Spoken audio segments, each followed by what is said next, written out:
Rama and his team are said to have built this bridge over the seas to Lanka. Only if Rama is historical, then can this bridge be man-made. Did Rama really exist? Is Rama historical? While divinity is a matter of faith, historicity is a matter of existence. Well, in the last 100 years, giant strides have been made in understanding history using modern scientific tools. So, let us look at Ramayana from this fresh scientific perspective and see if Rama was indeed historical and whether specific dates can be attributed to him in the modern English calendar. Ramayana is a geographically correct text. Every place visited by Rama is today identifiable by historic landmarks, commemorative temples, and local legends. Ramayana and Mahabharata, the traditional historical texts of India, contain many astronomical observations as recorded by the chroniclers. When we cull out these observations and search for them using the planetarium software, it throws up dates of when these configurations must have occurred in the past. We shall call this technique of dating using culled out astronomical observations embedded in ancient texts as archaeoastronomy, as this technique of exploring the sky configurations in the past for events mentioned is akin to digging into the earth for archaeological evidences. We all know that Rama's birth is celebrated on Sri Rama Navami, which means that he was born on the 9th day of the lunar month of Chaitra. This shloka gives the detailed star configuration at the time of his birth. From this shloka, we can list out the positions of the planets. When this data is entered into the planetarium software, it gives us the date of Rama's birth as 10th January 5114 BCE. The dates thrown up by the planetary software are internally consistent with the sequence of events of the Ramayana legend. Let us look at ground facts now. No major archaeological relics of the period of Rama have been found on ground so far. This is because Rama is said to have lived thousands of years ago.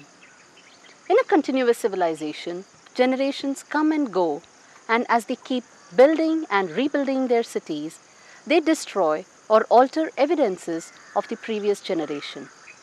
Hence, we don't find, and it's not easy to find, evidences in Ayodhya or other parts of the land today. The only place to look for archaeological evidences of Rama is the Rama Setu, which today could be submerged in the sea. The text gives the process of bridge construction in great and specific detail. This level of detailing of bridge construction urges us to examine the details. This construction detailing can be studied from the aspects of survey, planning, and civil engineering involved.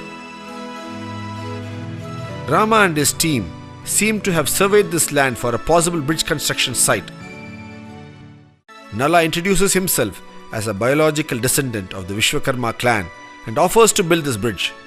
Rama accepts his credentials and appoints him as the chief engineer.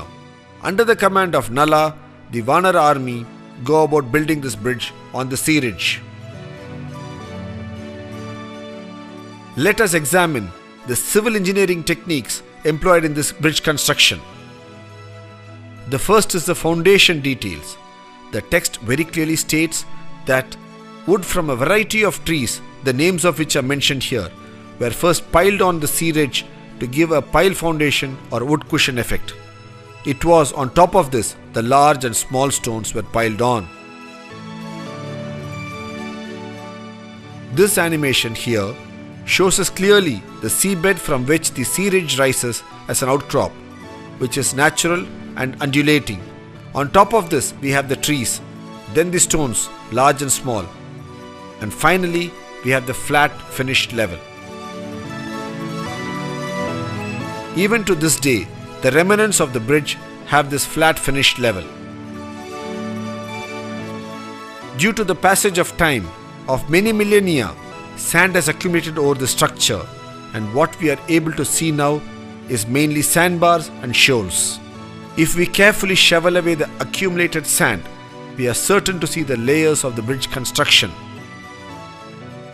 In the bottom layer, the wood used by the Vanara for the foundation would certainly be there. Obviously, over the last so many thousand years, the wood would have solidified and become carbonaceous material and would probably now be botanical grains. The text then speaks of the Vanara holding ropes on both sides of the bridge being constructed and the wood and the stones being piled between them. The text clearly mentions that the Vanara held ropes for many yojana to build the bridge in proper linear alignment. From this description, it is clear that it was not just random throwing of stones, but a planned effort which took into consideration the concept of linear alignment, which is even today evident from the aerial photograph of the bridge. The distances they covered each day is also mentioned in the text. In the text, it's explicitly mentioned that the total length of the bridge was 100 yojana in length and 10 yojana in width. This is a 10:1 ratio. Today, at actual site conditions, the Rama Setu or Adams Bridge measures to 35 kilometers in length by 3.5 kilometers in width. This is also a 10:1 ratio. After the victorious battle with Ravana, while returning with Sita to Ayodhya in the Pushpak Vimana, they fly over this bridge. Rama then points this bridge to Sita and states as to how difficult it was for them to construct and how it was only Nala, the engineer par excellence, who could execute it, and Rama calls it Nala Setu. When did this Nala Setu come to be called Adams Bridge? The bridge was originally called Nala Setu, as we have seen.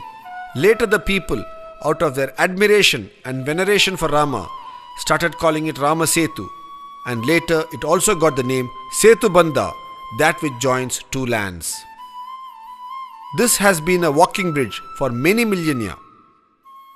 During the course of its early usage, one of the early Islamic religious leaders of Sri Lanka walked over this bridge and reached Lanka to do penance there. Since he was the early Islamic man, he was called Adam by the Sri Lankan Muslims. When the Europeans came to this part of the world, they could easily correlate to the name Adam, and they started calling it Adams Bridge in their records, and the name stayed. In the last few decades, man-made satellites have been regularly orbiting the Earth and photographing various parts of the Earth. One such area they have photographed is the southern part of India. In this set of photographs, the bridge is also visible. It can be distinctly seen as a shallow underwater causeway connecting the two lands. These photographs do suggestively indicate it to be man-made due to its unique curvature. The opinion of many is that this could be the man-made bridge as detailed in the Ramayana text. Over the last few minutes, we have seen with a certain clarity and a detailed understanding how this bridge is a civil engineering marvel as explained in the text, a man-made accretion over a natural seepage. Today, on an average, this causeway is about 2 meters below water. When this bridge was built, it must have been at least about 1 meter above the then water level. That is, when the bridge was built, the sea must have been 3 meters or 9 feet below the present day sea level. As per the World Oceanography Report, a 9 feet rise in sea levels due to the melting of the polar ice caps and global warming should have occurred over 7,000 years.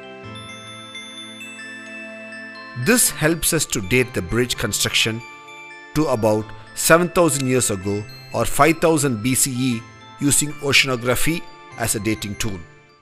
Today, we need to rightfully promulgate an order under the Archaeological Survey of India Act, Clause 4, to call this a Heritage Monument of India. It is a fit case to be called a civil engineering marvel of an ancient civilization.